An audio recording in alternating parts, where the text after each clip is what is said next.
Hello, my dear students. I welcome you here at my channel. My dear students, in the series of Secrets of Tenses, हम कोशिश कर रहे हैं आपको as easy as possible tenses को पढ़ाने की।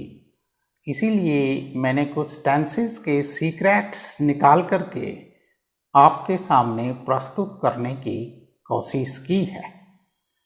ऑलरेडी हमने 7 टेंसेस को पढ़ चुके हैं और उनको कैसे आपको यूज़ करना है उसको मैंने बहुत अच्छे ढंग से आपको समझाने की कोशिश की है। And I hope now there is no doubt in your mind as to how you have to use those 7 tenses. Now today we will study a next type of sentence, that is future perfect. Future perfect tense को आज हम पढ़ेंगे। Future perfect जैसा इसका नाम है, future के अंदर किसी काम का पूरा होना उसको कहते हैं फ्यूचर परफेक्ट।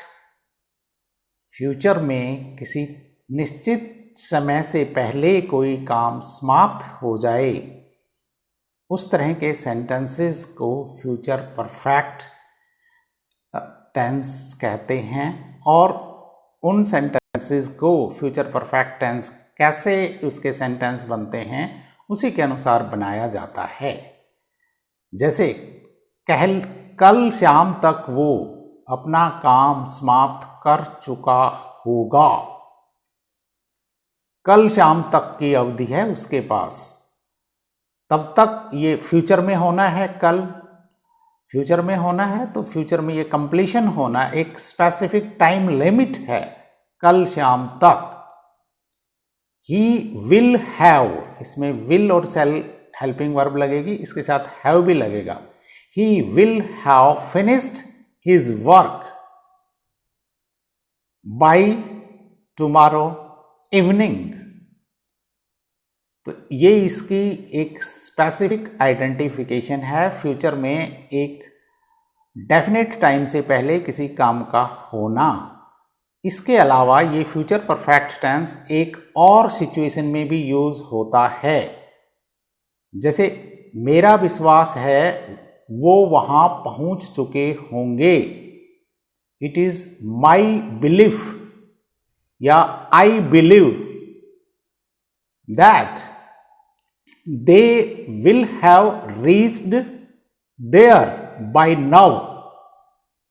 अब तक वो, मेरा विश्वास है अब तक वो पहुंच चुके होंगे। तो ये बिलीफ वाले सेंटेंसेस में भी फ्यूचर परफेक्ट टेंस यूज होता है। तो फ्यूचर परफेक्ट 2 सिचुएशंस में यूज होता है फ्यूचर टाइम को बताने के लिए।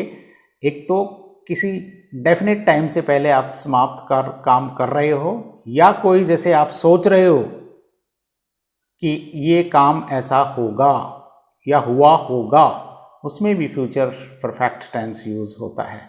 अब इसके identification, future perfect expresses an action that is expected to be completed by a certain time in future। जैसे मैंने आपको बताया कि कल तक वह पहुंच चुका होगा, तो ये certain time in future, कल शाम तक। दूसरा, it also expresses the speaker's belief। मुझे लगता है कि ये काम उसने किया होगा, तो ये it is the expression of the speaker's belief that something has taken place। ये 2 situations में future perfect tense यूज होता है। अब इसकी फॉर्म देखते हैं। subject, then helping verb shall or will, have verb की 3rd form, then sentences for practice to clarify the doubts। अगर आपके माइंड में कोई डाउट्स हैं तो कुछ सेंटेंसेस मैंने लिए हैं, उन सेंटेंसेस को आप करोगे तो आपके डाउट्स किसी भी तरह के माइंड में नहीं रहेंगे। जैसे पहला सेंटेंस है, आधे घंटे में वे पहुंच चुके होंगे। उनका पहुंचना in half an hour, they will have reached in half an hour, they will have reached in half an hour. एक और सेंटेंस लेते हैं, हम इसको सप्ताह के आखिर तक पूरा कर चुके होंगे। हम वी के साथ shall, we shall have finished या completed this by the end of week, या बाय वीकेंड भी इसको कह सकते हैं। We shall have finished this by end of week. एक और सेंटेंस लेते हैं, ये इंटरोगेटिव सेंटेंस है। क्या किसान शाम तक अपने खेत जोत चुके होंगे? किसान, पीजेंट्स या फार्मर्स। क्या? विल सबसे पहले होगा क्या वाले में।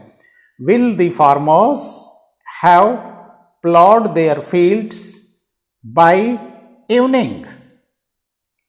द नेक्स्ट सेंटेंस, जब तक मेहमान पहुंचेंगे हम भोजन की तैयारी कर चुके होंगे। इसमें दो क्लॉजेज हैं, मेहमानों का पहुंचना और भोजन की तैयारी करना, दोनों फ्यूचर में। मेहमान भी फ्यूचर में आएंगे और भोजन की तैयारी भी फ्यूचर में होगी। तो हम भोजन की तैयारी कर चुके होंगे, ये जो पहले काम होगा वो फ्यूचर परफेक्ट में यूज होगा। इसको आप पहले लाइए, we shall have prepared for the meals. जब तक मेहमान पहुंचेंगे, by the time the guests arrive, इसको प्रेजेंट इंडेफिनिट टेंस में यूज करेंगे, द गेस्ट्स अराइव। तो एक फ्यूचर परफेक्ट होगा, एक प्रेजेंट इंडेफिनिट होगा, अगर इस तरह के दो वाक्य सेंटेंस में हैं। एक और वाक्य मैं लेता हूं, क्या आप इस काम को 5 बजे तक नहीं कर पाओगे? इंटरोगेटिव सेंटेंस, क्या? Will you have not finished this work by 5 o'clock? I think कोई डाउट नहीं आपके माइंड में।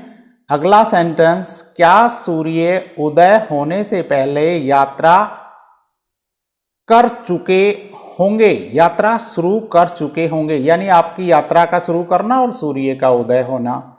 ठीक है, आपसे पूछा जा रहा है कि क्या आपकी यात्रा सूर्य उदय होने से पहले शुरू हो जाएगी? तो इसको आप पहले लीजिए, will you have started your journey before the sunrises, before the sunrises, present indefinite. इसमें भी इस दो सेंटेंसेस हैं, तो एक फ्यूचर परफेक्ट में यूज होगा पहले वाला और दूसरा होगा प्रेजेंट इंडेफिनिट। इसी तरह के कुछ सेंटेंसेस मैं और लेता हूं। मैं इस काम को उसके आने से पहले समाप्त कर चुका हूंगा। इसमें भी दो हैं, I shall have finished the work, और दूसरा बिफोर ही अराइव्स, उसके आने से पहले, बिफोर ही अराइव्स, ये प्रेजेंट इंडेफिनिट। एक सेंटेंस और लेते हैं, कल शाम तक वह अहमदाबाद के लिए रवाना हो चुका होगा। वह, ही से पहले विल, नहीं, ही will have left for Ahmedabad by tomorrow evening. तो इन सेंटेंसेस में आपने देखा एक्शन इन फ्यूचर है completed by a certain time, और फ्यूचर के अंदर वो एक्शन कंप्लीट भी हो जाता है। फ्यूचर के अंदर एक्शन है और फ्यूचर के अंदर वो एक्शन कंप्लीट भी हो जाता है एक स्पेसिफिक टाइम से पहले। तो ऐसे सेंटेंसेस में हम फ्यूचर परफेक्ट टेंस यूज करते हैं, हेल्पिंग वर्ब शैल और will, then have, then third form of the verb. मैंने इनके अलावा आपको इस टेंस में एक चीज और बताई थी कि अगर स्पीकर का कोई विश्वास है कि ऐसा होगा, स्पीकर बिलीव्स दैट कि इस तरह it will be like that, in such sentences also we use present perfect. वह उससे परिचित होगा, ऐसा स्पीकर सोच रहा है। He will have known to them, मेरा विश्वास है, स्पीकर का विश्वास है, आज वह आया होगा। I believe, yeah, it is my belief that he will have come today. It is my belief that he will have come today. मैं मानता हूं, I admit, I confess, दोनों हो सकता है. मैं मानता हूं उससे गलती हुई होगी. उससे he will have done a mistake. I admit he will have done a mistake. Now, my dear students, I hope there is no doubt in your mind as far as the future perfect tense is concerned. Lot of examples I have taken. We have tried our best to clarify your doubts. I hope you might have liked this video. My dear learners, please subscribe my channel also, because if you subscribe my channel, that gives